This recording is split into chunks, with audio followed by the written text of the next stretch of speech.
Sobre la felicidad, de Lucio Anneo Séneca. Capítulo 1.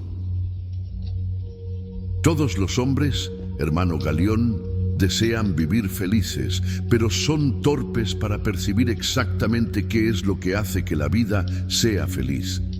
Y tan lejos está de ser fácil alcanzar la felicidad, que cuanto más se esfuerza un hombre por alcanzarla, más se aleja de ella si toma el camino equivocado.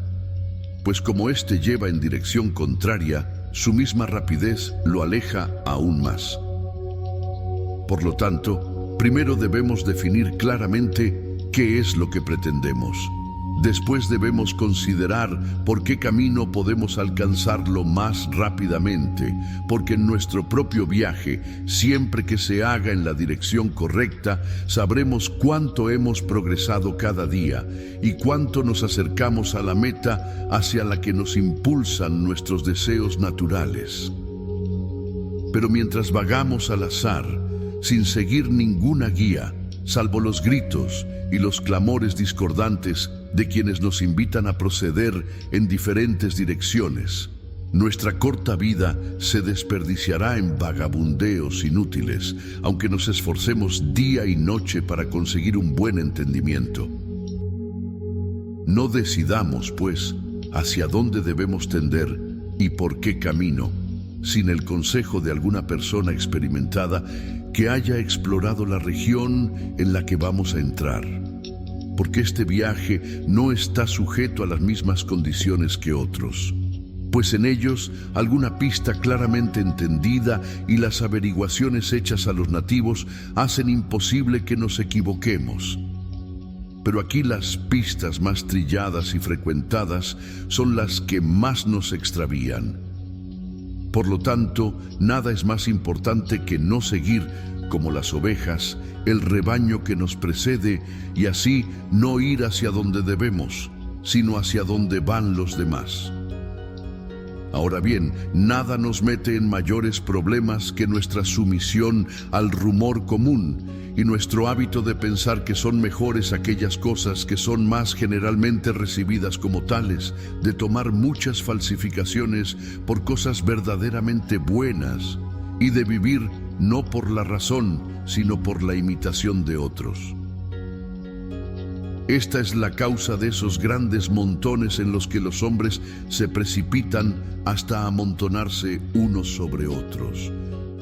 En una gran aglomeración de gente, cuando la multitud se aprieta a sí misma, nadie puede caer sin arrastrar a otro sobre él, y los que van delante causan la destrucción de los que les siguen. Lo mismo se puede observar en la vida humana. Nadie puede equivocarse por sí mismo, sino que debe convertirse en causa y consejero del mal de otro. Es perjudicial seguir la marcha de los que nos preceden, y como cada uno prefiere creer a otro que formarse su propia opinión, nunca emitimos un juicio deliberado sobre la vida, sino que algún error tradicional nos enreda siempre y nos lleva a la ruina, y perecemos por seguir los ejemplos de otros hombres. Nos curaríamos de esto si nos desprendiéramos del rebaño. Pero tal como es, la multitud está dispuesta a luchar contra la razón en defensa de su propio error. En consecuencia, sucede lo mismo que en las elecciones, donde, cuando la veleidosa brisa del favor popular ha virado, los que han sido elegidos cónsules y pretores son vistos con admiración por los mismos hombres que los hicieron así. Que todos aprobemos y desaprobemos las mismas cosas es el fin de toda decisión que se da según la voz de la mayoría. Capítulo 2. Cuando estamos considerando una vida feliz, no se me puede responder como si después de una división de la Cámara, esta opinión tiene más partidarios. Porque por esa misma razón es la peor de las dos. Los asuntos no se llevan tan bien con la humanidad como para que la mayoría prefiera el mejor curso. Cuanto más gente hace una cosa, peor es probable que sea. Por lo tanto, no preguntemos qué es lo que se hace más comúnmente, sino qué es lo mejor que podemos hacer y qué es lo que nos hará poseer la felicidad eterna. No lo que aprueba el vulgo, los peores exponentes posibles de la verdad. Por el vulgo me refiero tanto a los que llevan capas de lana como a los que llevan coronas, pues no me fijo en el color de las ropas con las que se cubren. No confío en mis ojos para que me digan lo que es un hombre. Tengo una luz mejor y más fiable con la que puedo distinguir lo que es verdadero de lo que es falso. Dejemos que la mente descubra lo que es bueno para la mente. Si un hombre deja alguna vez que su mente respire y tenga tiempo para estar en comunión consigo mismo, ¿qué verdades se confesará a sí mismo después de haber sido sometido a la tortura por su propio yo? Diría: todo lo que he hecho hasta ahora, desearía haberlo deshecho. Cuando pienso en lo que he dicho, envidio a la gente muda. Todo lo que he anhelado parece haber sido lo que mis enemigos rogarían que me ocurriera. Buen cielo, cuánto más soportable parece ser lo que he temido que lo que he deseado. He estado enemistado con muchos hombres y he cambiado mi aversión por la amistad, si es que la amistad puede existir entre hombres malos. Sin embargo, aún no me he reconciliado conmigo mismo. Me he esforzado con todas mis fuerzas para elevarme por encima del rebaño común y para hacerme notable por algún talento. ¿Qué he logrado sino hacerme una marca para las flechas de mis enemigos y mostrar a los que me odian dónde herirme? Ves a los que alaban tu elocuencia, a los que codician tu riqueza, a los que cortejan tu favor o a los que presumen de tu poder. Todos ellos son, lo que viene a ser lo mismo, pueden ser tus enemigos. El número de los que te envidian es tan grande como el de los que te admiran. ¿Por qué no busco más bien algún bien que pueda usar y sentir, y no uno que pueda mostrar? Estos bienes que los hombres contemplan con asombro, que se agolpan para ver, que uno señala a otro con admiración muda, son brillantes por fuera, pero por dentro son miserias para los que los poseen.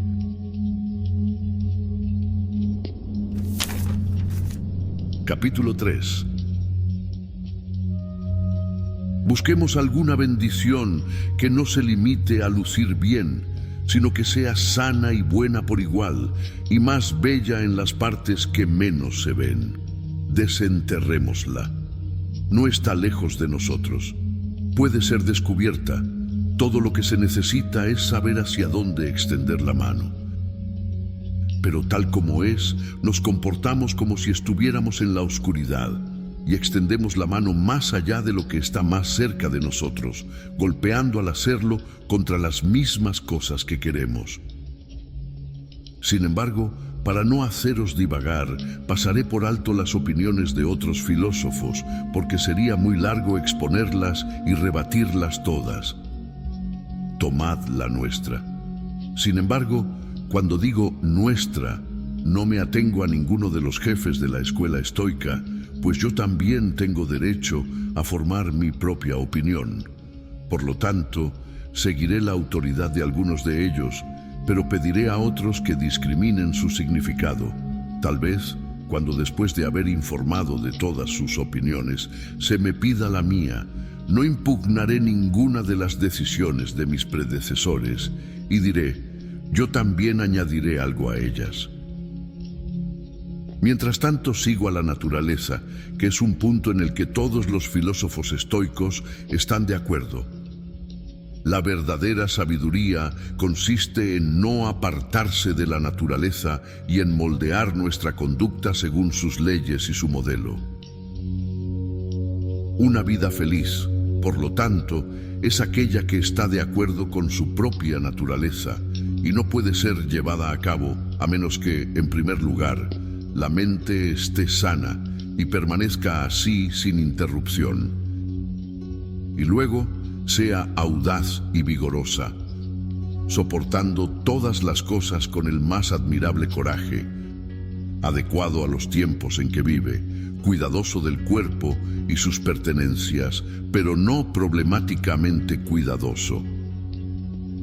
También debe valorar debidamente todas las cosas que adornan nuestra vida, sin sobrevalorar ninguna de ellas, y debe ser capaz de disfrutar de la generosidad de la fortuna sin convertirse en su esclava. Comprenderás, sin que yo lo mencione, que una calma y una libertad ininterrumpidas sobrevienen cuando hemos alejado todas las cosas que nos excitan o nos alarman.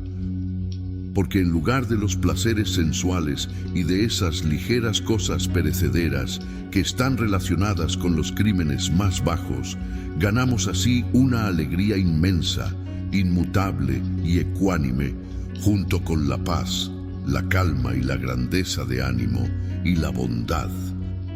Porque todo salvajismo es un signo de debilidad.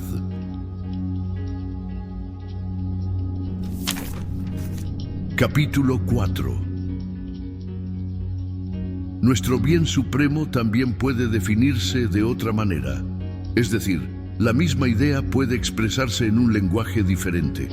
Así como el mismo ejército puede extenderse más ampliamente en un momento dado, o contraerse en un compás más pequeño en otro, y puede curvarse hacia las alas por una depresión en la línea del centro, o dibujarse en línea recta, mientras que, en cualquier figura que se disponga, su fuerza y lealtad permanecen inalteradas.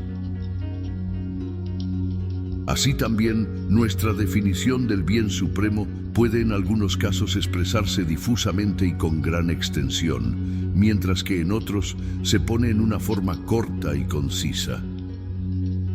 Así, vendrá a ser lo mismo si digo: el bien supremo es una mente que desprecia los accidentes de la fortuna y se complace en la virtud.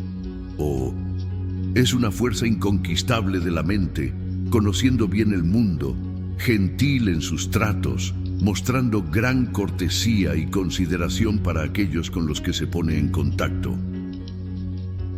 O podemos optar por definirlo llamando feliz a aquel hombre que solo conoce el bien y el mal en forma de mentes buenas o malas, que adora el honor y está satisfecho con su propia virtud, que no se envanece por la buena fortuna ni se abate por la mala, que no conoce otro bien que el que es capaz de otorgarse a sí mismo, cuyo verdadero placer reside en despreciar los placeres. Si queréis seguir con esta digresión, podéis poner esta misma idea en muchas otras formas, sin perjudicar ni debilitar su significado. Porque, ¿qué nos impide decir que una vida feliz consiste en una mente libre, recta, imperturbable y firme, más allá de la influencia del miedo o del deseo, que no piensa en nada bueno excepto en el honor, y en nada malo excepto en la vergüenza, y que considera todo lo demás como una masa de detalles mezquinos que no pueden añadir ni quitar nada a la felicidad de la vida, sino que van y vienen sin aumentar ni disminuir el bien más elevado? Un hombre de estos principios, quiera o no, debe ir acompañado de una alegría continua, de una elevada felicidad, que viene ciertamente de lo alto porque se deleita en lo que tiene y no desea mayores placeres que los que le proporciona su hogar. No tiene razón al permitir que estos hagan girar la balanza contra los movimientos mezquinos, ridículos y efímeros de su miserable cuerpo. El día en que se vuelve a prueba del placer, se vuelve también a prueba del dolor. Ved, por otra parte, cuán mala y culpable es la esclavitud a la que se ve obligado a servir el hombre que es dominado a su vez por los placeres y los dolores, esos amos tan poco fiables y apasionados. Debemos, pues, escapar de ellos hacia la libertad. Esto no nos dará nada más que el desprecio de la fortuna, pero si lo logramos, Entonces amanecerán sobre nosotros esas bendiciones inestimables. El reposo de una mente que está en un refugio seguro, sus imaginaciones elevadas, su gran y constante deleite al desechar los errores y aprender a conocer la verdad, su cortesía y su alegría, en todo lo cual nos deleitaremos, no considerándolas como cosas buenas, sino como procedentes del bien propio del hombre.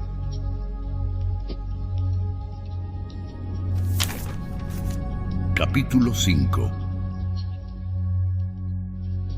Ya que he comenzado a hacer mis definiciones sin una adhesión demasiado estricta a la letra, se puede llamar feliz a un hombre que gracias a la razón ha dejado de tener esperanza o miedo. Pero las piedras tampoco sienten miedo ni tristeza, ni hacen el ganado, pero nadie llamaría felices a los que no pueden comprender lo que es la felicidad. Con ellos se puede clasificar a los hombres cuya naturaleza embotada y falta de conocimiento de sí mismos los reduce al nivel del ganado, meros animales. No hay diferencia entre unos y otros, porque los últimos no tienen razón, mientras que los primeros solo tienen una forma corrompida de ella, torcida y astuta para su propio daño. Porque nadie puede ser llamado feliz que esté fuera de la influencia de la verdad. Y por consiguiente, una vida feliz es inmutable y está fundada en un discernimiento verdadero y confiable.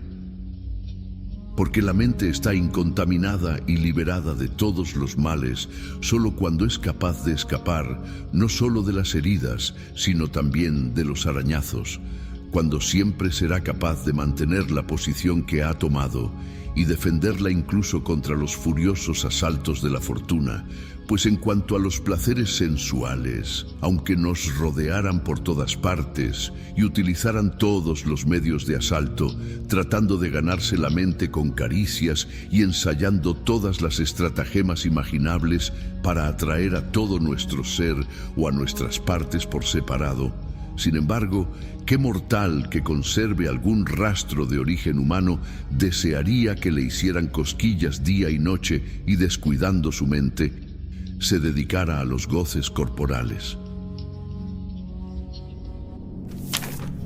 Capítulo 6. Pero, dice nuestro adversario, la mente también tendrá placeres propios. Que los tenga, pues, y que juzgue el lujo y los placeres, que se entregue plenamente a todas las cosas que proporcionan deleites sensuales. Que luego mire hacia atrás, hacia lo que disfrutó antes, y con todas esas sensualidades desvanecidas, frescas en su memoria, que se regocije y mire ansiosamente hacia esos otros placeres que experimentó hace mucho tiempo, y que tiene la intención de experimentar de nuevo, y mientras el cuerpo yace en la impotente saciedad del presente, que envíe sus pensamientos hacia el futuro y haga un balance de sus esperanzas. Todo esto lo hará parecer, en mi opinión, aún más desdichado, porque es una locura elegir el mal en lugar del bien. Ahora bien, ningún loco puede ser feliz, y nadie puede estar cuerdo si considera lo que es perjudicial como el bien más elevado y se esfuerza por obtenerlo. El hombre feliz, por lo tanto, es aquel que puede hacer un juicio correcto en todas las cosas. Es feliz quien en sus circunstancias actuales, cualesquiera que sean, está satisfecho y en términos amistosos con las condiciones de su vida. Es feliz aquel hombre cuya razón le recomienda toda la postura de sus asuntos.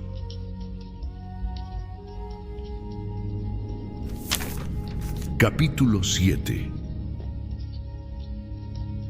Hasta los mismos que declaran que el bien supremo está en el vientre, ven qué posición deshonrosa le han asignado, y por eso dicen que el placer no puede separarse de la virtud, y que nadie puede ni vivir honradamente sin vivir alegremente, ni tampoco vivir alegremente sin vivir honradamente.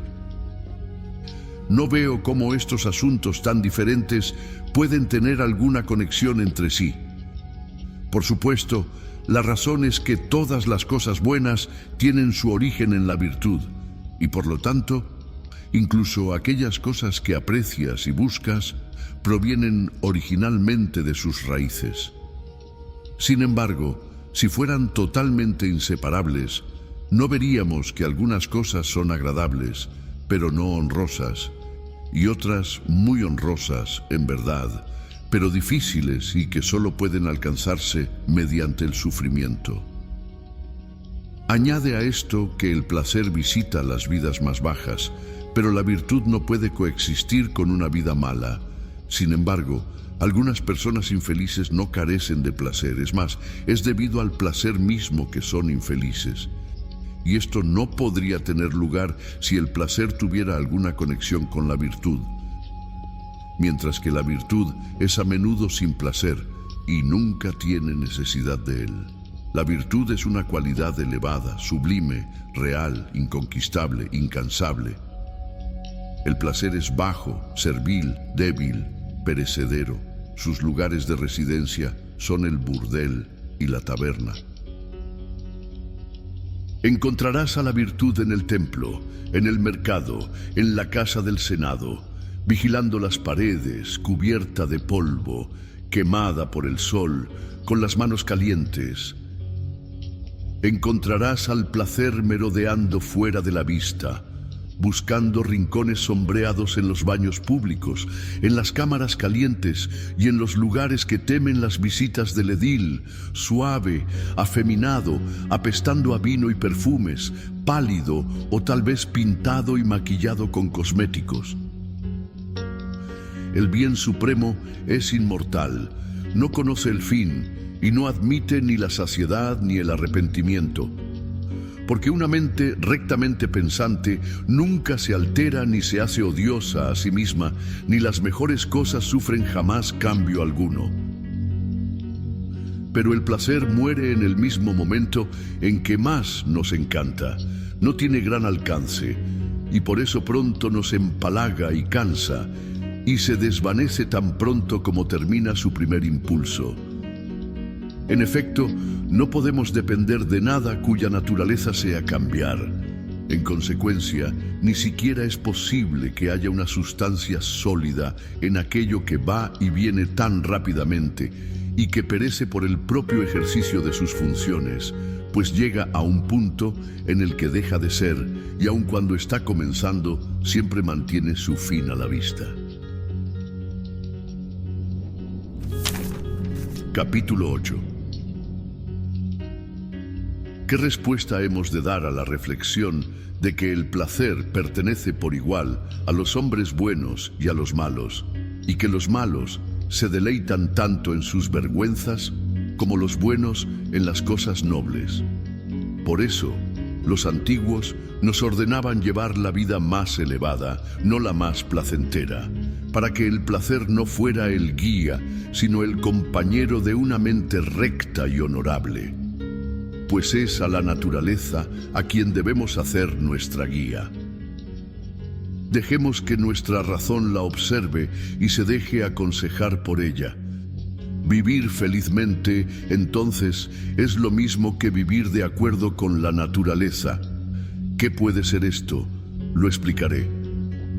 Si guardamos los dones del cuerpo y las ventajas de la naturaleza con cuidado e intrepidez, como cosas que pronto se irán y que nos han sido dadas solo por un día, si no caemos bajo su dominio, ni permitimos que nos conviertan en esclavos de lo que no es parte de nuestro propio ser, si asignamos a todos los placeres corporales y a los deleites externos la misma posición que ocupan los auxiliares y las tropas de armas ligeras en un campamento, si los hacemos nuestros sirvientes, no nuestros amos, entonces y solo entonces son de valor para nuestras mentes.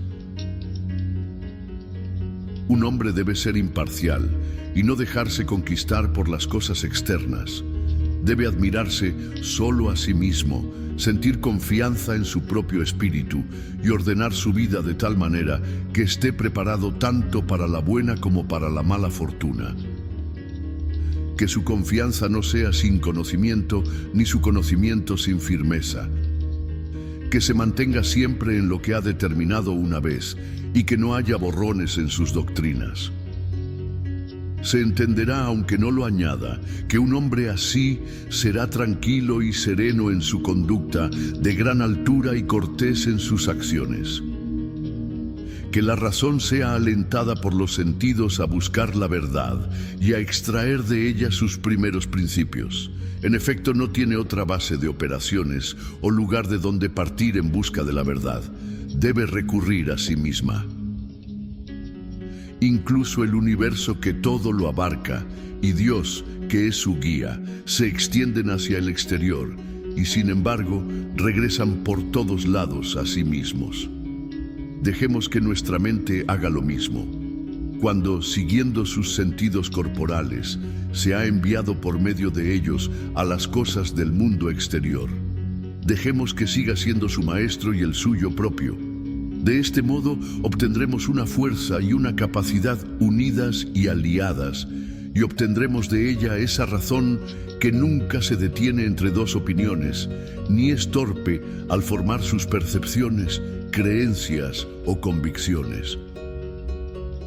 Una mente así, cuando se ha ordenado a sí misma, ha hecho que sus diversas partes concuerden entre sí, y, si se me permite expresarlo así, las ha armonizado, ha alcanzado el mayor bien, porque no le queda nada malo o peligroso, nada que la sacuda o la haga tropezar. Todo lo hará bajo la dirección de su propia voluntad, y no le ocurrirá nada inesperado, sino que todo lo que pueda hacer saldrá bien. Y eso, además, fácil y rápidamente, sin que el hacedor tenga que recurrir a ningún artificio solapado. Porque la acción lenta y vacilante es señal de discordia y de falta de propósito firme. Por lo tanto, puedes declarar sin temor a equivocarte que el mayor bien es la unidad de espíritu, pues donde hay acuerdo y unidad, allí deben estar las virtudes. Son los vicios los que están en guerra unos con otros. Capítulo 9. Pero, dice nuestro adversario, tú mismo solo practicas la virtud porque esperas obtener algún placer de ella. En primer lugar, aunque la virtud nos proporcione placer, no la buscamos por eso, pues no lo otorga, sino que lo otorga a cambio. Ni es este el fin por el que trabaja, sino que su trabajo también lo gana, aunque esté dirigido a otro fin.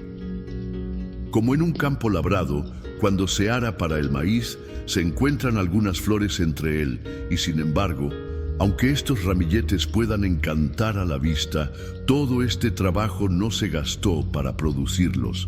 El hombre que sembró el campo tenía otro objeto en mente, ganó esto por encima de él. Así el placer no es la recompensa o la causa de la virtud, sino que viene además de ella. Ni elegimos la virtud porque nos da placer, sino que nos da placer también si la elegimos. El bien supremo está en el acto de elegirla y en la actitud de las mentes más nobles, que cuando ha cumplido su función y se ha establecido dentro de sus propios límites, ha alcanzado el bien supremo y no necesita nada más, porque no hay nada fuera del todo, como tampoco hay nada más allá del fin. Te equivocas, por tanto, cuando me preguntas qué es lo que busco de la virtud, pues buscas algo por encima de lo más elevado. Preguntas qué es lo que busco de la virtud. Respondo, a ella misma, pues no tiene nada mejor. Ella es su propia recompensa. ¿No os parece esto bastante grande cuando os digo que el bien más elevado es una fuerza de ánimo inquebrantable, la sabiduría, la magnanimidad, el buen juicio, la libertad, la armonía, la belleza? Todavía me pides algo más grande, de lo cual estos pueden ser considerados como los atributos. ¿Por qué me hablas de placeres? Busco lo que es bueno para el hombre, no para su vientre. ¿Por qué el ganado y las ballenas lo tienen más grande que él.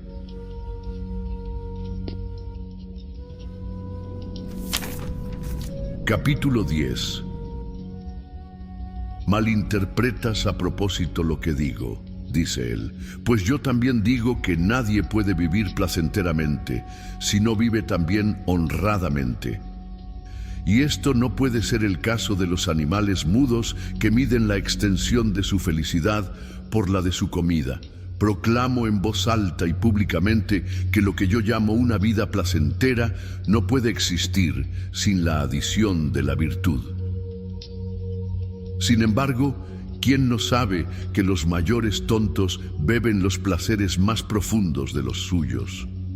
O que el vicio está lleno de placeres y que la propia mente se sugiere a sí misma muchas formas pervertidas y viciosas de placer. En primer lugar, la arrogancia, el excesivo amor propio, la preponderancia fanfarrona sobre los demás hombres, una devoción miope, más aún ciega a sus propios intereses, el lujo disoluto, el deleite excesivo que surge de las causas más insignificantes e infantiles, y también la locuacidad, el orgullo que se complace en insultar a los demás. La pereza y la decadencia de una mente embotada que se duerme sobre sí misma. Todo esto es disipado por la virtud, que tira de la oreja al hombre y mide el valor de los placeres antes de permitir que se usen, ni da mucha importancia a los que permite que pasen a la corriente, pues simplemente permite su uso. Y su alegría no se debe a su uso, sino a su moderación en el uso. Sin embargo, cuando la moderación disminuye el placer, perjudica el bien supremo. Tú te dedicas a los placeres, yo los controlo. Tú te entregas al placer, yo lo uso. Tú crees que es el bien más elevado, yo ni siquiera lo considero bueno. Por el placer, yo no hago nada. Tú lo haces todo.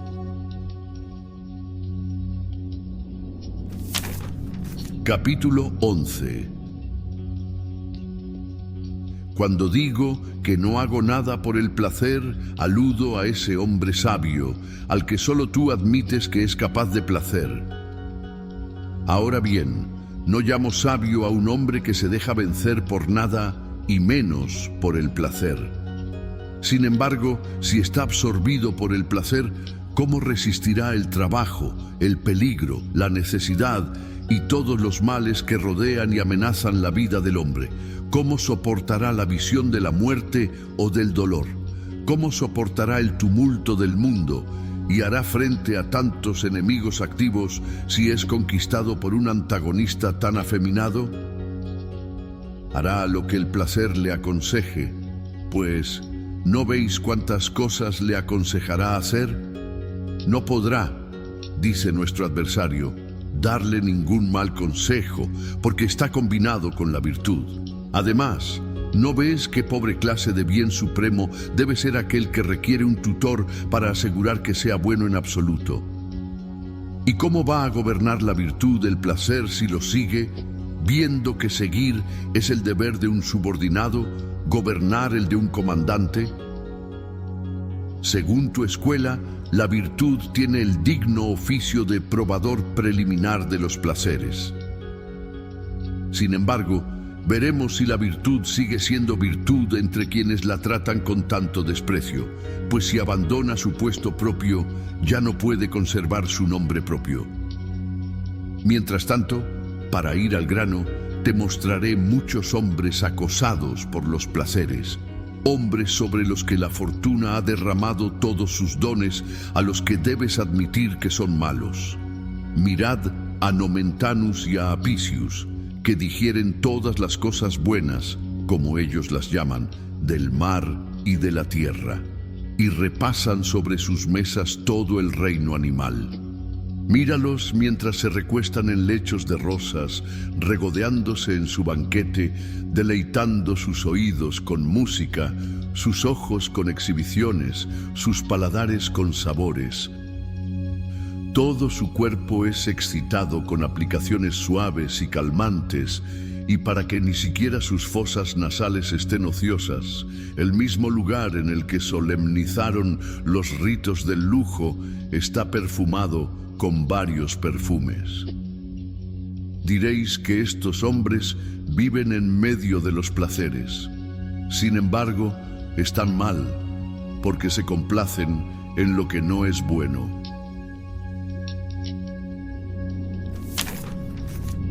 Capítulo 12. Están mal parados, responde él, porque surgen muchas cosas que distraen sus pensamientos y sus mentes están inquietas por opiniones conflictivas. Admito que esto es cierto. Sin embargo, estos mismos hombres, necios, inconsistentes y seguros de sentir remordimientos como son, reciben, no obstante, un gran placer. Y debemos admitir que al hacerlo están tan lejos de sentir alguna molestia como de formarse un juicio correcto y que, como es el caso de muchas personas, están poseídos por una alegre locura y ríen mientras deliran. Los placeres de los sabios, por el contrario, son suaves, decorosos, rayanos en la torpeza, mantenidos bajo control y apenas perceptibles, y no son invitados a venir ni recibidos con honor cuando llegan por su propia voluntad, ni son acogidos con ningún deleite por aquellos a quienes visitan, que los mezclan con sus vidas y llenan con ellos los espacios vacíos como una farsa divertida en los intervalos de los asuntos serios. Que no sigan, pues, uniendo asuntos incongruentes, ni relacionando el placer con la virtud, error por el que cortejan a los peores hombres. El imprudente despilfarrador, siempre en licor y eructando los vapores del vino, cree que vive con la virtud, porque sabe que vive con el placer, ya que oye decir que el placer no puede existir aparte de la virtud. En consecuencia, apoda sus vicios con el título de sabiduría y hace alarde de todo lo que debería ocultar. Así, los hombres no son alentados por Epicuro a desenfrenarse, sino que los viciosos esconden sus excesos en el regazo de la filosofía y acuden a las escuelas en las que oyen las alabanzas del placer. No consideran cuán sobrio y templado, pues así, por Hércules, creo que es el placer de Epicuro, sino que se abalanzan sobre su mero nombre, buscando obtener alguna protección y manto para sus vicios.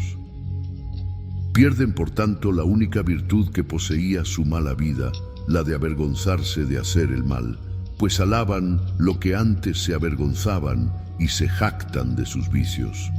Así, la modestia no puede reafirmarse nunca, cuando la ociosidad vergonzosa se dignifica con un nombre honorable. La razón por la que los elogios que vuestra escuela prodiga al placer son tan perjudiciales es porque la parte honorable de su enseñanza pasa desapercibida, pero la parte degradante es vista por todos.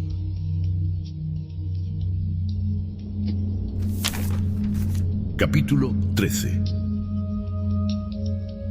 Yo mismo creo, aunque mis camaradas estoicos no quieran oírme decir esto, que la enseñanza de Epicuro era recta y santa, e incluso, si se examina con detenimiento, severa, pues lo mucho que se habla del placer se reduce a un ámbito muy estrecho, y él pide al placer que se someta a la misma ley que nosotros pedimos a la virtud, es decir, que obedezca a la naturaleza.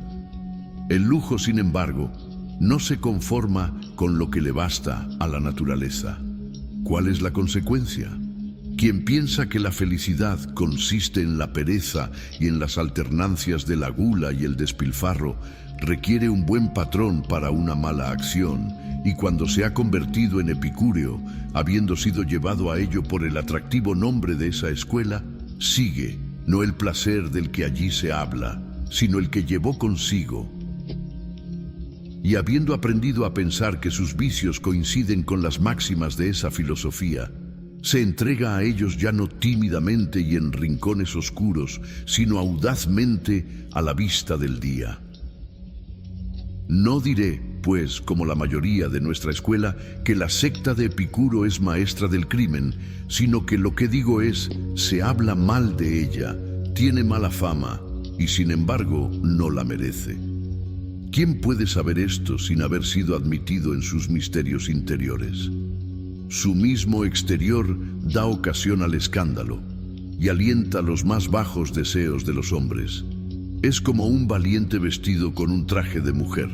Su castidad está asegurada, su virilidad está a salvo, su cuerpo no está sometido a nada vergonzoso, pero su mano sostiene un tambor, como un sacerdote de Cibeles.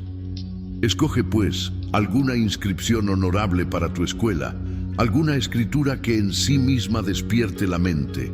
La que actualmente está sobre tu puerta ha sido inventada por los vicios.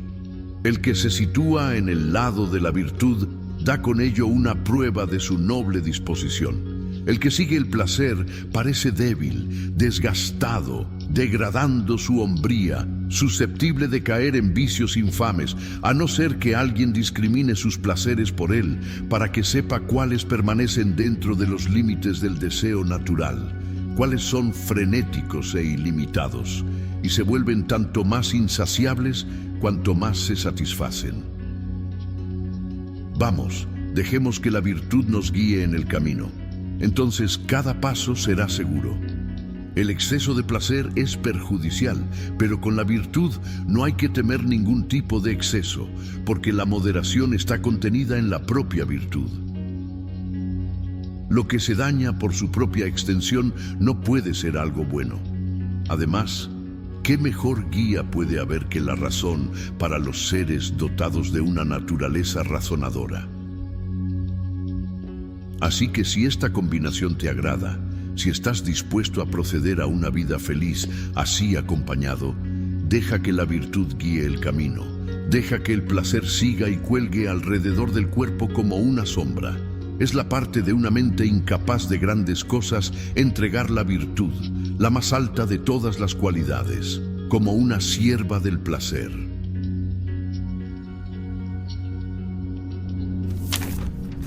Capítulo 14.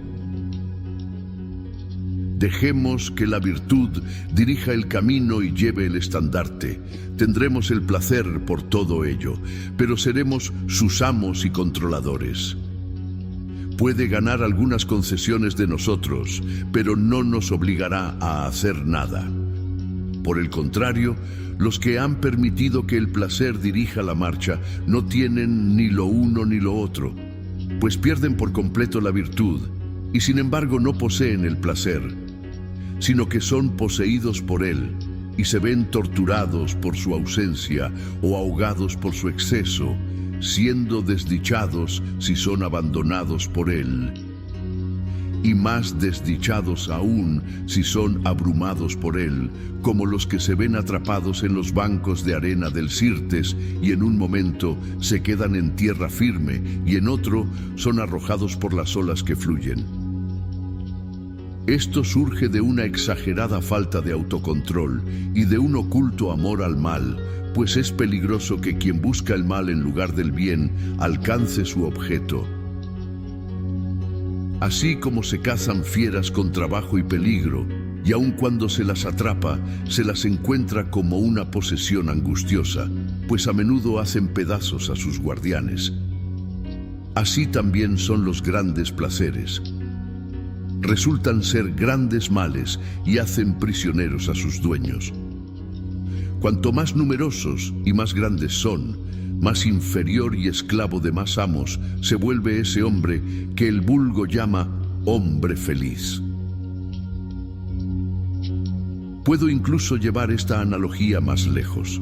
Como el hombre que rastrea animales salvajes hasta sus guaridas, buscando con trampas a los brutos errantes para atarlos y haciendo que sus sabuesos rodeen el espacioso claro para seguir sus huellas, descuida cosas mucho más deseables y deja muchos deberes sin cumplir.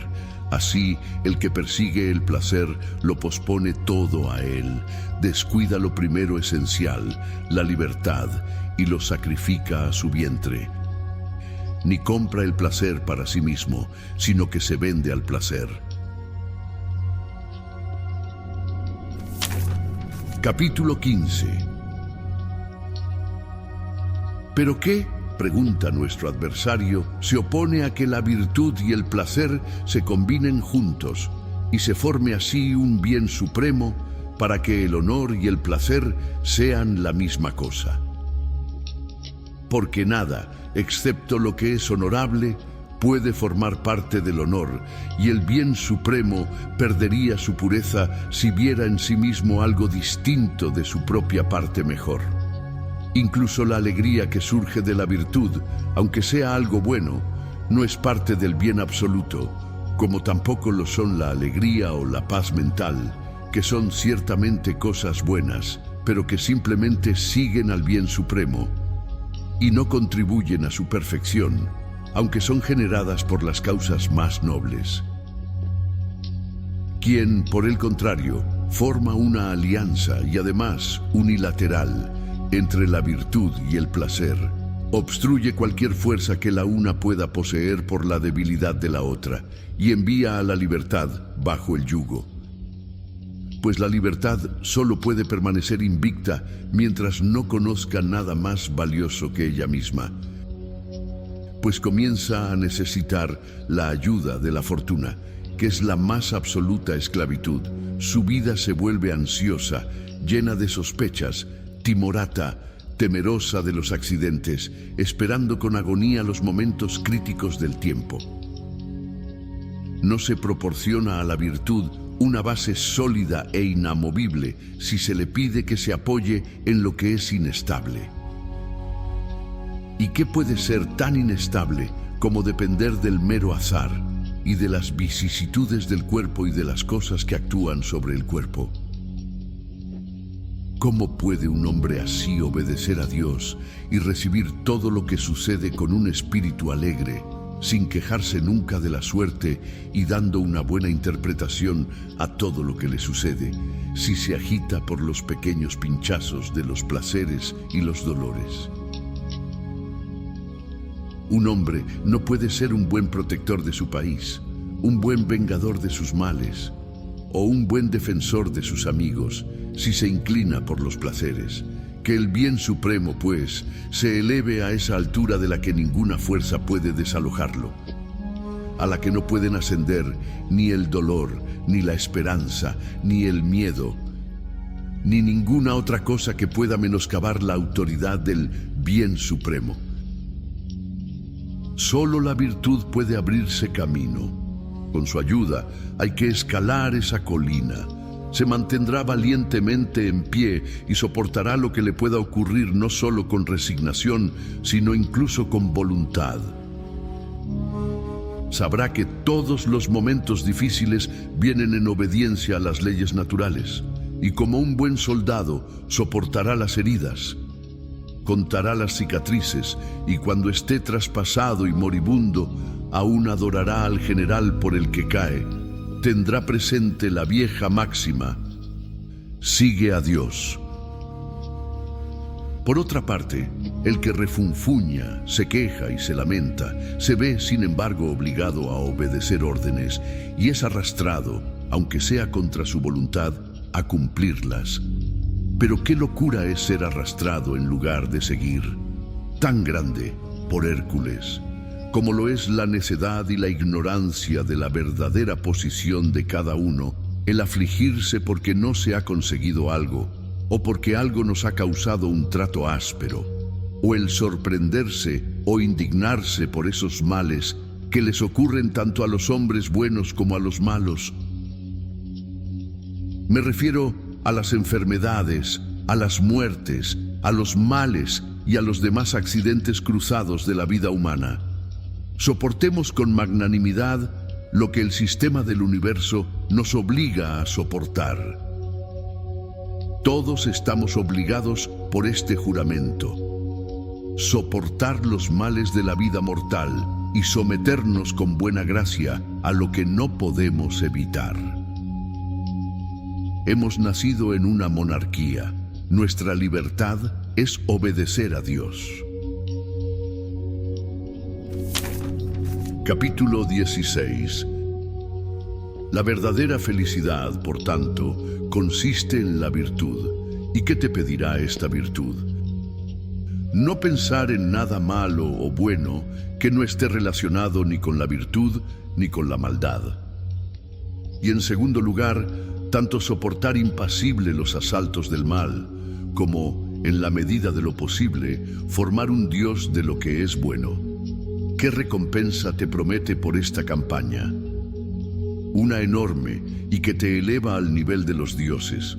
No estarás sujeto a ninguna restricción ni a ninguna carencia. Serás libre, seguro, ileso. No fracasarás en nada de lo que intentes. No estarás excluido de nada. Todo saldrá según tu deseo. No te ocurrirá ninguna desgracia. No te sucederá nada excepto lo que esperas y deseas. ¿Qué? ¿Solo la virtud basta para hacerte feliz?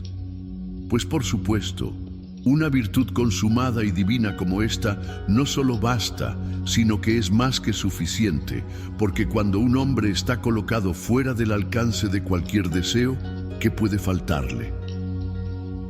Si todo lo que necesita está concentrado en sí mismo, ¿cómo puede requerir algo de fuera? En cambio, el que solo está en el camino de la virtud, aunque haya hecho grandes progresos en él, necesita, sin embargo, algún favor de la fortuna, mientras se debate entre meros intereses humanos. Mientras desata ese nudo y todos los lazos que le atan a la mortalidad. ¿Cuál es, pues, la diferencia entre unos y otros? Es que unos están atados más o menos fuertemente por estos lazos, y algunos incluso se han atado con ellos también. Mientras que el que ha progresado hacia las regiones superiores y se ha elevado, arrastra una cadena más floja, y aunque todavía no es libre, es como si lo fuera. Capítulo 17. Si alguno de esos perros que chillan a la filosofía dijera, como suelen hacerlo, ¿por qué, pues, habláis con más valentía de la que vivís? ¿Por qué frenáis vuestras palabras en presencia de vuestros superiores y consideráis el dinero como un instrumento necesario? ¿Por qué haces caso a los rumores y te molestan las habladurías? ¿Por qué tu hacienda está más elaborada de lo que requiere su uso natural? ¿Por qué no cenas según tus propias máximas? ¿Por qué tus muebles son más elegantes de lo necesario? ¿Por qué bebes un vino más viejo que tú?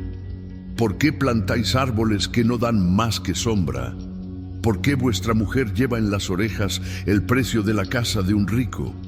¿Por qué vuestros hijos van a la escuela vestidos con ropas costosas?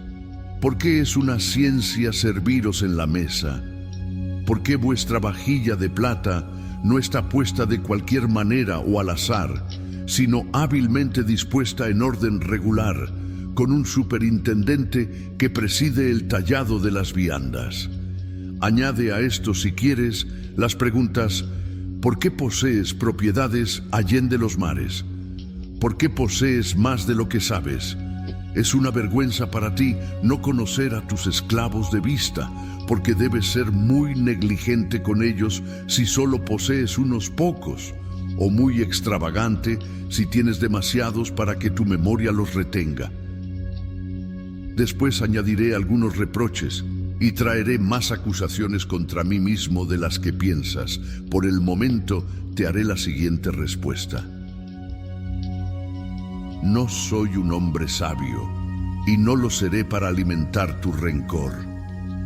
Así que no me exijas que me ponga al nivel de los mejores hombres, sino que me limite a ser mejor que los peores. Me doy por satisfecho si cada día quito algo a mis vicios y corrijo mis defectos. No he llegado a la perfecta solidez mental, es más, nunca llegaré a ella. Me compongo de paliativos más que de remedios para mi gota, y me doy por satisfecho si se presenta a intervalos más raros y no se dispara tan dolorosamente. Comparado con tus pies, que son cojos, yo soy un corredor. Hago este discurso, no en mi nombre, pues estoy empapado de vicios de todo tipo, sino en nombre de alguien que ha hecho algún progreso en la virtud. Capítulo 18. Hablas de una manera, objeta nuestro adversario, y vives de otra. Tú, la más rencorosa de las criaturas, tú que siempre muestras el odio más amargo a los mejores hombres, este reproche fue lanzado a Platón, a Epicuro, a Zenón, pues todos ellos declararon cómo debían vivir, no cómo vivían. Hablo de la virtud, no de mí mismo, y cuando culpo a los vicios, culpo a los míos en primer lugar. Cuando tenga el poder, viviré como debo hacerlo. El rencor, aunque esté profundamente impregnado de veneno, no me apartará de lo que es mejor. Ese mismo veneno con el que salpican a los demás, con el que se ahogan ustedes mismos, no me impedirá seguir alabando esa vida que, de hecho, no llevo, pero que sé que debo llevar, de amar la virtud y de seguirla, aunque sea a gran distancia y con paso vacilante. ¿Debo esperar que el mal hablar respete algo, viendo que no respetó ni a Rutilio ni a Catón? ¿Le importará a alguien ser considerado demasiado rico por hombres para los que Diógenes el cínico no era lo suficientemente pobre? Aquel enérgico filósofo luchó contra todos los deseos del cuerpo y fue más pobre aún que los demás cínicos, pues además de haber renunciado a poseer nada, también había renunciado a pedir nada. Sin embargo, le reprocharon que no estaba suficientemente necesitado, como si fuera la pobreza y no la virtud lo que él profesaba conocer. Capítulo 19. Dicen que Diodoro, el filósofo epicúreo, que en estos últimos días puso fin a su vida con su propia mano, no actuó según los preceptos de Epicuro al cortarse el cuello. Algunos optan por considerar este acto como el resultado de la locura, otros de la imprudencia.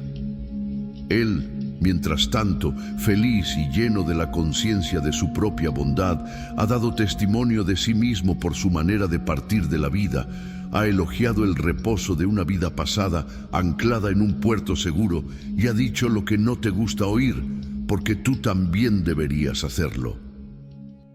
He vivido, he corrido la carrera que la fortuna me impuso.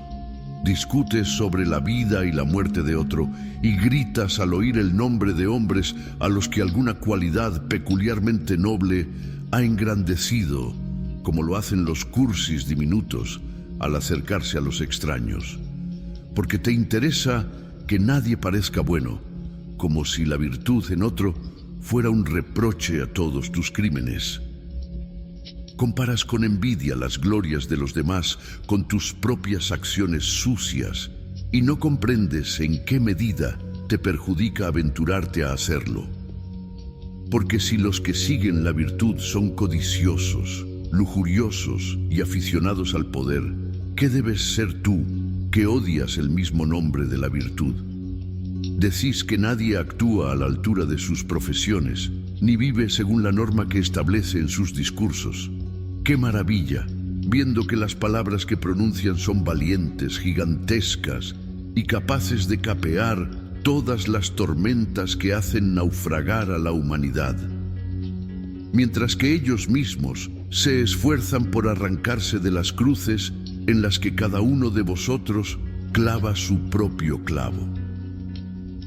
Sin embargo, los hombres que son crucificados cuelgan de un solo palo, pero estos que se castigan a sí mismos están divididos entre tantas cruces como lujurias tienen. Y sin embargo son dados a hablar mal, y son tan magníficos en su desprecio de los vicios de los demás, que yo supondría que no tienen ninguno propio, si no fuera porque algunos criminales cuando están en la horca escupen a los espectadores. Capítulo 20. Los filósofos no llevan a efecto todo lo que enseñan, no, pero hacen mucho bien con su enseñanza, con los nobles pensamientos que conciben en sus mentes. Ojalá pudieran actuar a la altura de sus palabras. ¿Qué podría ser más feliz que ellos? Pero mientras tanto, no tenéis derecho a despreciar los buenos dichos y los corazones llenos de buenos pensamientos. Los hombres merecen ser alabados por dedicarse a estudios provechosos, aunque no lleguen a producir ningún resultado. ¿Por qué hemos de asombrarnos si los que comienzan a subir un camino escarpado no logran ascenderlo muy alto? Sin embargo, si eres hombre, mira con respeto a los que intentan grandes cosas, aunque se caigan. Es el acto de un espíritu generoso el de proporcionar sus esfuerzos, no a su propia fuerza, sino a la de la naturaleza humana. El de entretener objetivos elevados y el de concebir planes que son demasiado vastos para ser llevados a cabo, incluso por aquellos que están dotados de intelectos gigantescos, que designan para sí mismos las siguientes reglas. Miraré a la muerte o a una comedia con la misma expresión de semblante. Me someteré a los trabajos, por grandes que sean, apoyando la fuerza de mi cuerpo en la de mi mente. Despreciaré las riquezas tanto cuando las tenga como cuando no las tenga. Si están en otra parte, no seré más sombrío. Si brillan a mi alrededor, no seré más vivo de lo que debería ser. Si la fortuna viene o se va, no le haré caso. Veré todas las tierras como si me pertenecieran, y las mías como si pertenecieran a toda la humanidad. Viviré recordando que nací para los demás, y daré gracias a la naturaleza por ello. Porque, ¿de qué manera podría haber hecho algo mejor por mí?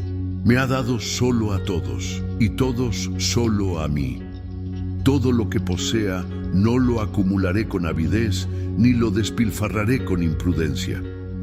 Pensaré que no tengo posesiones tan reales como las que he regalado a personas que lo merecen. No consideraré los beneficios por su magnitud o número, ni por nada que no sea el valor que les da el receptor.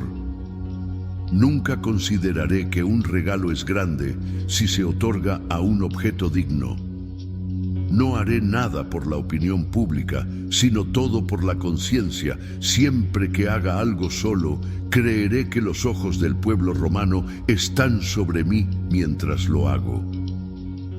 Al comer y beber mi objeto será saciar los deseos de la naturaleza, no llenar y vaciar mi vientre. Seré agradable con mis amigos, gentil y suave con mis enemigos. Concederé el perdón antes de que me lo pidan, y cumpliré los deseos de los hombres honorables a medias. Tendré en cuenta que el mundo es mi ciudad natal, que sus gobernantes son los dioses, y que están por encima y alrededor de mí, criticando todo lo que hago o digo. Cuando la naturaleza me exija de nuevo el aliento, o la razón me pida que lo deseche, dejaré esta vida, llamando a todos a atestiguar que he amado la buena conciencia y los buenos oficios, que la libertad de nadie, y la mía menos, se ha visto mermada por mi culpa. El que establece estas reglas de su vida se elevará y se esforzará por abrirse camino hacia los dioses. En verdad, aunque fracase, sin embargo, fracasa en una gran empresa. Pero tú, que odias tanto la virtud como a los que la practican, no haces nada de lo que debamos sorprendernos, pues las luces enfermizas no soportan el sol, las criaturas nocturnas evitan el brillo del día, y en su primer amanecer se desconciertan y se refugian todas juntas en sus guaridas. Las criaturas que temen la luz se esconden en las grietas. Así que graznad y ejercitad vuestras miserables lenguas en reprochar a los hombres buenos. Abrid bien vuestras mandíbulas, morded con fuerza, romperéis muchos dientes antes de hacer alguna impresión. Capítulo 21. Pero ¿cómo es que este hombre estudia filosofía y sin embargo vive la vida de un rico? ¿Por qué dice que la riqueza debe ser despreciada y sin embargo la posee? Que la vida debe ser despreciada y sin embargo vive. Que la salud debe ser despreciada y, sin embargo, la guarda con el mayor cuidado y desea que sea lo mejor posible. Considera que el destierro es un nombre vacío y dice: ¿qué mal hay en cambiar un país por otro? Y sin embargo, si se le permite, no envejece en su tierra natal. Declara que no hay diferencia entre un tiempo más largo y uno más corto, y sin embargo, si no se le impide, alarga su vida y florece en una verde vejez. Su respuesta es que estas cosas deben ser despreciadas, no para que no las posea, sino para que no las posea con temor y temblor. No las aleja de él, sino que cuando le abandonan las sigue despreocupadamente. Donde, en efecto, puede la fortuna invertir las riquezas con más seguridad que en un lugar desde el que siempre se pueden recuperar sin ninguna disputa con su depositario. Marco Catón, cuando alababa a Curio y a Coruncanio y a aquel siglo en el que la posesión de unas pequeñas monedas de plata era un delito castigado por el censor, poseía él mismo 4 millones de sestercios. Una fortuna menor, sin duda, que la de Craso, pero mayor que la de Catón el censor. Si se comparan las cantidades, había superado a su bisabuelo más de lo que él mismo fue superado por Craso, y si le hubieran tocado riquezas aún mayores, no las habría despreciado, porque el hombre sabio no se considera indigno de ningún regalo fortuito. No ama las riquezas, sino que prefiere tenerlas. No las recibe en su espíritu, sino solo en su casa. Tampoco desecha lo que ya posee, sino que lo conserva, y está dispuesto a que su virtud reciba una materia más amplia para su ejercicio. Capítulo 22. ¿Quién puede dudar, sin embargo, que el sabio, si es rico, tiene un campo más amplio para el desarrollo de sus facultades que si es pobre, viendo que en este último caso, la única virtud que puede desplegar es la de no pervertirse ni aplastarse por su pobreza, mientras que si tiene riquezas, tendrá un amplio campo para la exhibición de la templanza, la generosidad, la laboriosidad, la ordenación metódica y la grandeza. El hombre sabio no se despreciará a sí mismo por muy bajo que sea de estatura, pero deseará ser alto.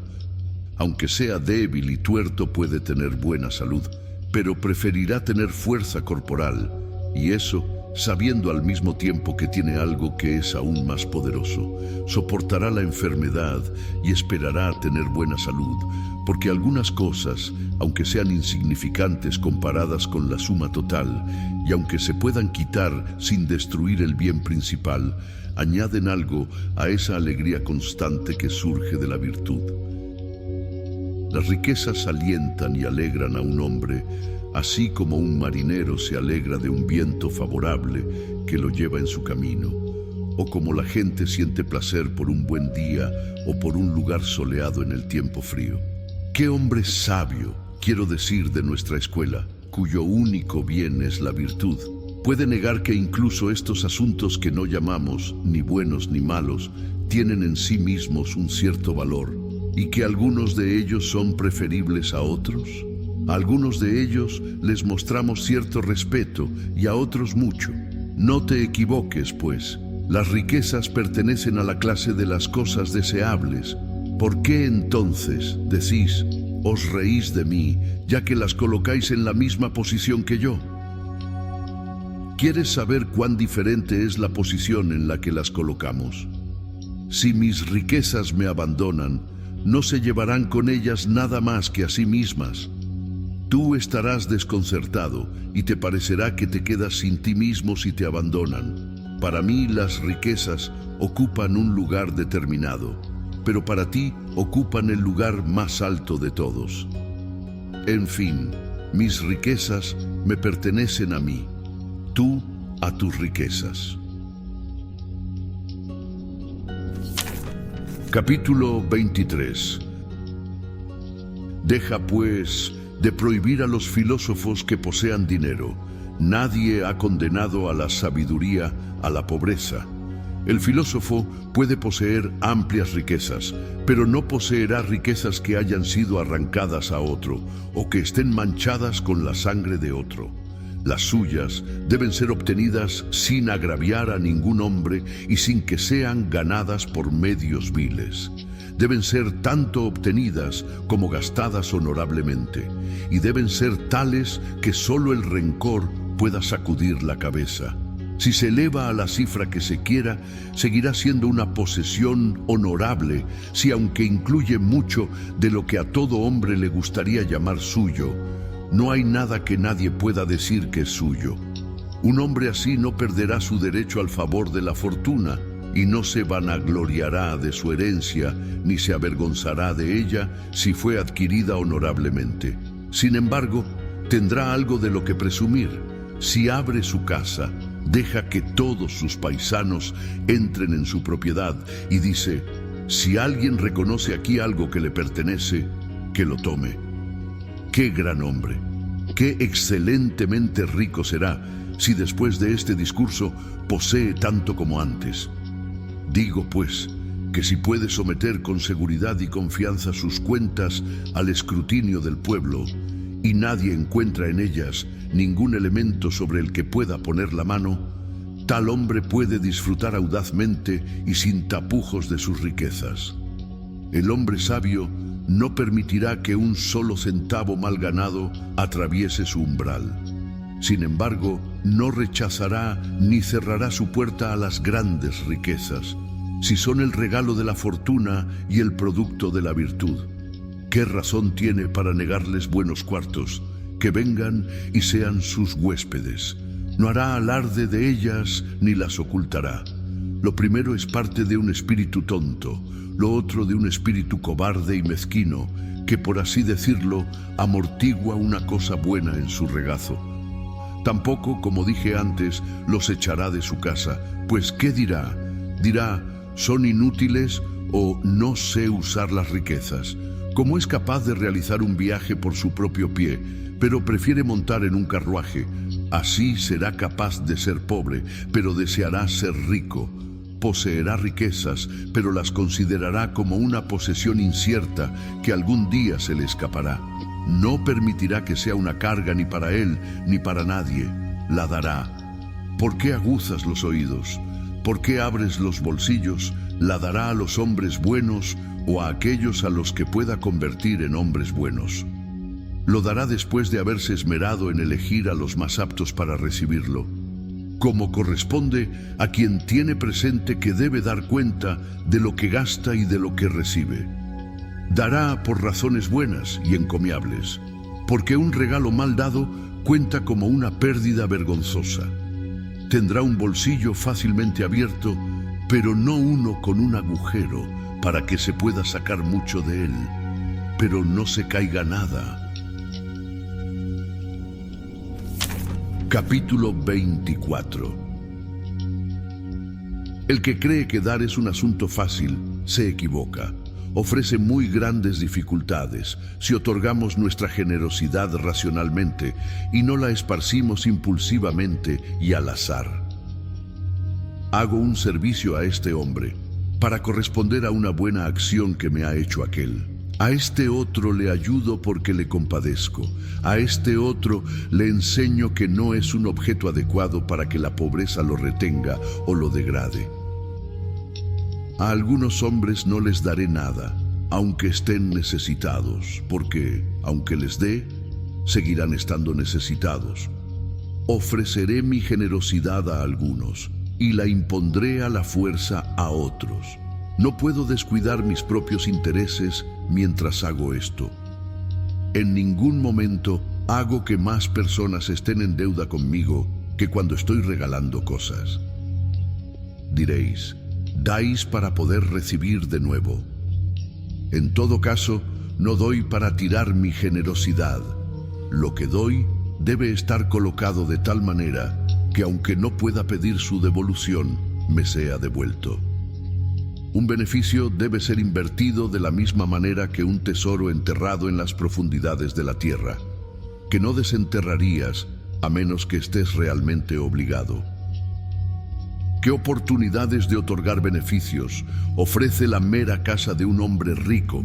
Pues ¿quién considera que el comportamiento generoso se debe solo a los que llevan la toga? La naturaleza me pide que haga el bien a los hombres. ¿Qué diferencia hay entre que sean esclavos o libres, nacidos libres o emancipados, o que su libertad haya sido adquirida legalmente o concedida por acuerdo entre amigos?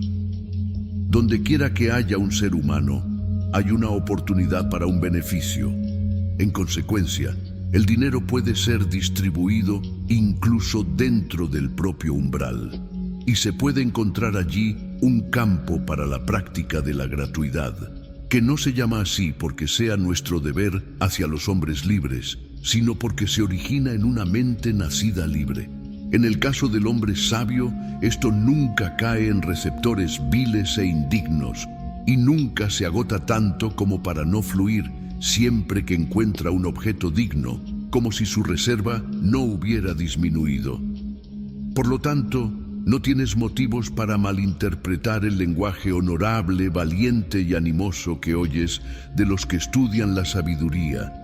Y ante todo, observa esto, que no es lo mismo un estudiante de la sabiduría que un hombre que se ha perfeccionado en ella. El primero os dirá: en mi charla expreso los sentimientos más admirables, pero todavía me debato entre innumerables males.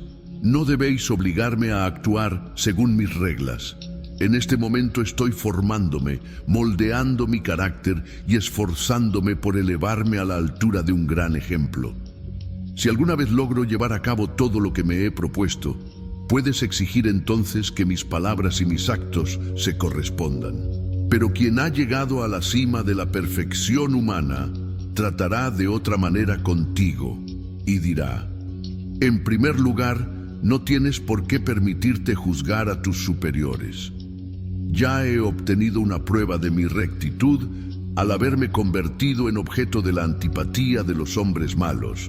Sin embargo, para darte una respuesta racional, que no envidio a nadie, escucha lo que declaro y a qué precio valoro todas las cosas. Las riquezas, digo, no son una cosa buena, porque si lo fueran, harían buenos a los hombres. Ahora bien, como lo que se encuentra incluso entre los hombres malos no puede calificarse de bueno, no permito que se les llame así. Sin embargo, admito que son deseables y útiles, y que contribuyen con grandes comodidades a nuestra vida. Capítulo 25. Aprende pues, ya que ambos estamos de acuerdo en que son deseables, cuál es mi razón para contarlas entre las cosas buenas y en qué aspectos me comportaría de manera diferente contigo si las poseyera. Colócame como amo en la casa de un hombre muy rico. Colócame donde el oro y la plata se usan para los fines más comunes. No pensaré más en mí por cosas que, aunque estén en mi casa, no forman parte de mí. Llévame al puente de madera y ponme allí entre los mendigos. No me despreciaré por estar sentado entre los que extienden la mano para pedir limosna, pues ¿qué puede importar la falta de un trozo de pan a quien no le falta el poder de morir? Y bien, prefiero la casa magnífica al puente del mendigo. Colocadme entre magníficos muebles y todos los aparatos del lujo. No me creeré más feliz, porque mi manto sea suave, porque mis invitados descansen sobre la púrpura. Cambiad el escenario. No me sentiré más miserable si mi cansada cabeza descansa sobre un fardo de heno, si me acuesto sobre un cojín del circo, con todo el relleno a punto de salir a través de sus parches de tela raída. Entonces, prefiero, en lo que respecta a mis sentimientos, mostrarme en público vestido de lana y con ropas de oficina, antes que con los hombros desnudos o medio cubiertos. Quisiera que todos los asuntos de cada día salieran como yo quisiera, y que nuevas felicitaciones siguieran constantemente a las anteriores. Sin embargo, no me enorgulleceré de esto. Cambiar toda esta buena fortuna por su contrario, dejar que mi espíritu se distraiga con pérdidas, penas, diversos tipos de ataques, no dejar que pase ninguna hora sin alguna disputa. No por ello, aunque acosado por las mayores miserias, me llamaré el más miserable de los seres, ni maldeciré ningún día en particular, pues me he cuidado de no tener días desafortunados. ¿Cuál es, pues, el resultado de todo esto? Es que prefiero tener que regular las alegrías que ahogar las penas. El gran Sócrates te diría lo mismo. Hazme, diría, el conquistador de todas las naciones.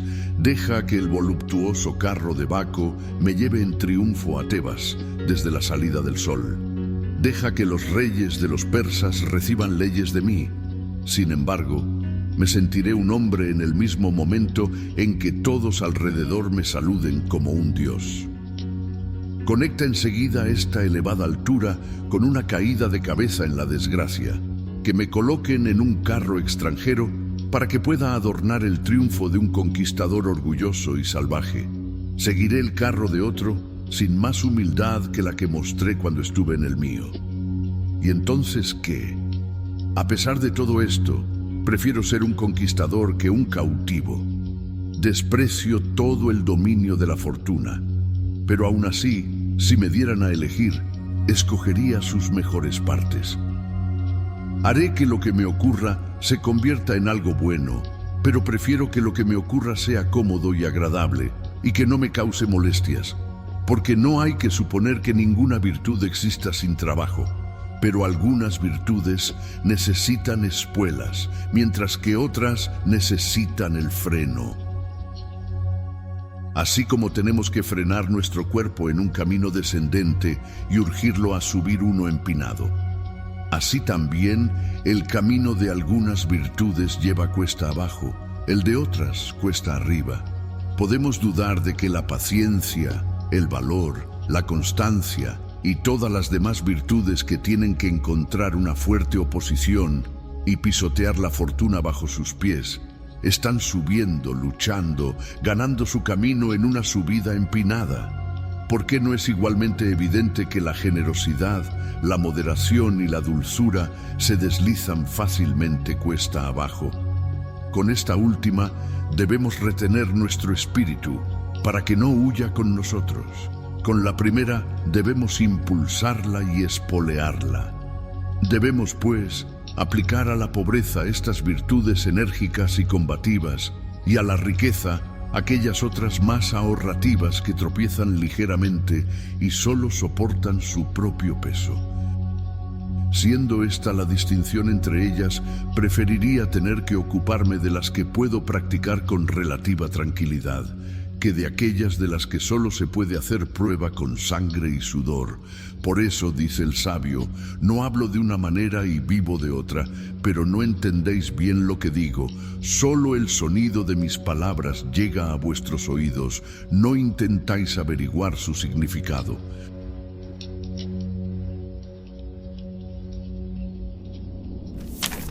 Capítulo 26.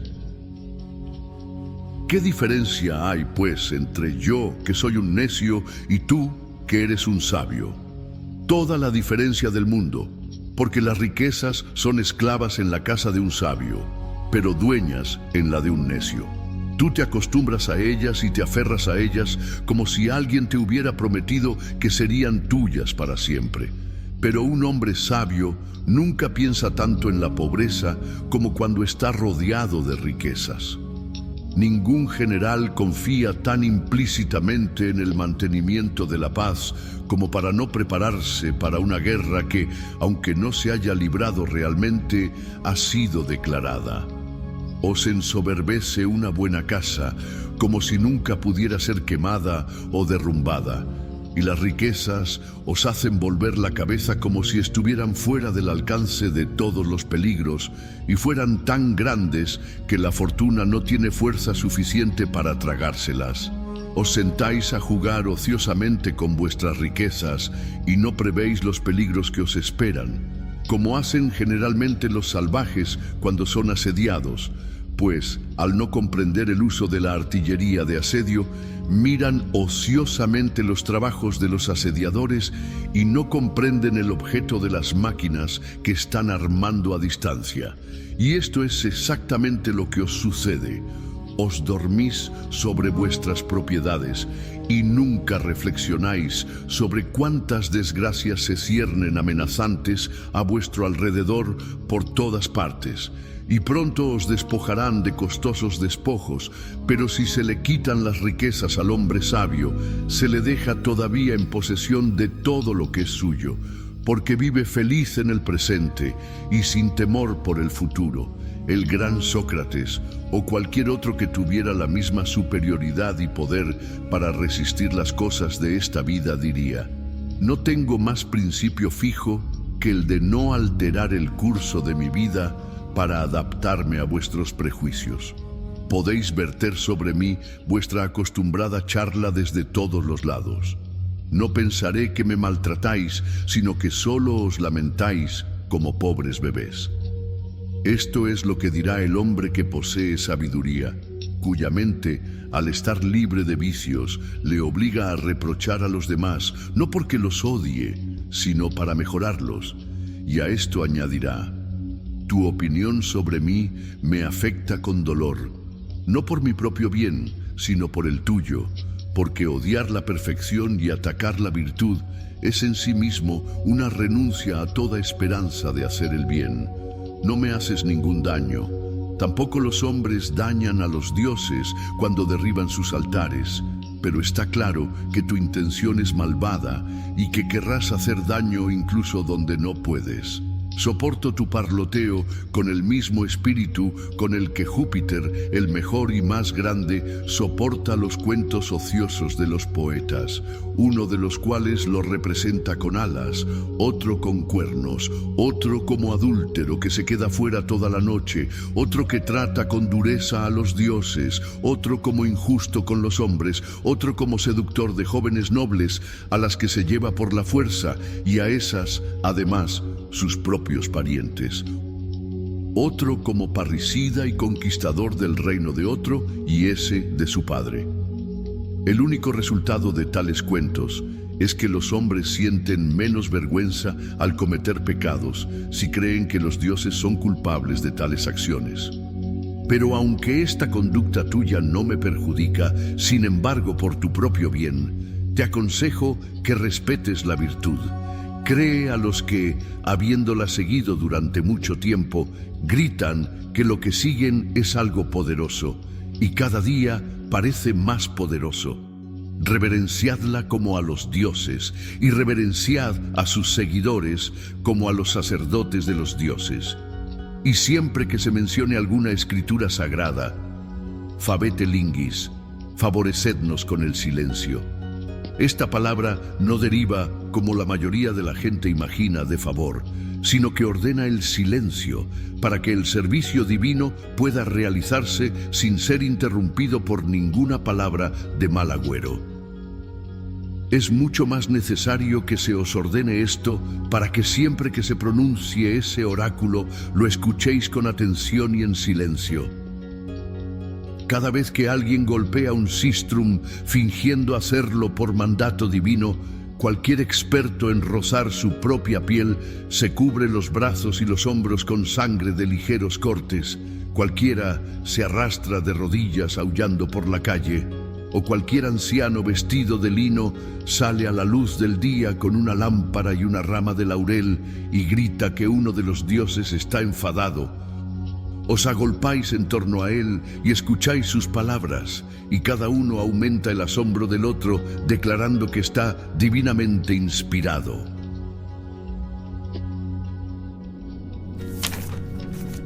Capítulo 27. He aquí que desde esa prisión suya, que al entrar limpió de vergüenza y convirtió en más honorable que cualquier casa del Senado, Sócrates se dirige a vosotros diciendo: ¿qué es esta locura vuestra? ¿Qué es esta disposición, en guerra tanto con los dioses como con los hombres, que os lleva a calumniar la virtud y a ultrajar la santidad con acusaciones maliciosas? Alabad a los hombres buenos, si sois capaces, si no, pasad de ellos en silencio. Si, en efecto, os complacéis en este abuso ofensivo, caed en la trampa de unos y otros, pues cuando despotricáis contra el cielo, no digo que cometáis sacrilegio, sino que perdéis el tiempo. Una vez le di a Aristófanes el tema de una broma. Desde entonces, toda la cuadrilla de poetas cómicos me ha convertido en una marca para su ingenio envenenado.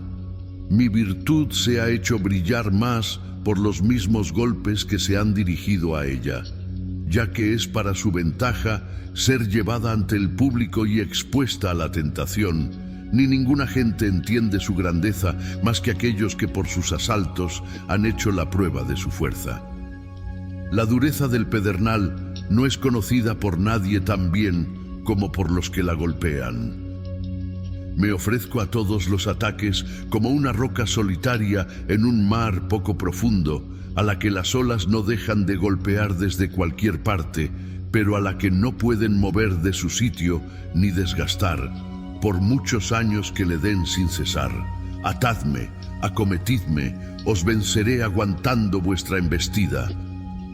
Todo lo que golpea contra lo que es firme e inconquistable no hace sino herirse a sí mismo por su propia violencia. Por lo tanto, busca algún objeto blando y dócil para atravesar con tus dardos. Pero, ¿tienes tiempo para mirar las malas acciones de otros hombres y para juzgar a alguien? Para preguntar cómo es que este filósofo tiene una casa tan amplia o ese otro una cena tan buena. Mirar los granos de los demás mientras vosotros mismos estáis cubiertos de innumerables úlceras. Esto es como si alguien carcomido por la sarna señalara con desprecio los lunares y las verrugas del cuerpo de los hombres más apuestos. Reprochad a Platón que haya buscado el dinero, reprochad a Aristóteles que lo haya obtenido, a Demócrito que lo haya despreciado, a Epicuro que lo haya gastado. Echadme en cara a Fedro y a Alcibíades, vosotros que alcanzáis la cima del goce, cada vez que tenéis ocasión de imitar nuestros vicios. ¿Por qué no miráis más bien a vuestro alrededor los males que os desgarran por todas partes, unos atacándoos desde fuera, otros ardiendo en vuestro propio seno? Por poco que conozcáis vuestro lugar, la humanidad no ha llegado todavía a tal punto que podáis tener tiempo para mover la lengua ante los reproches de vuestros superiores.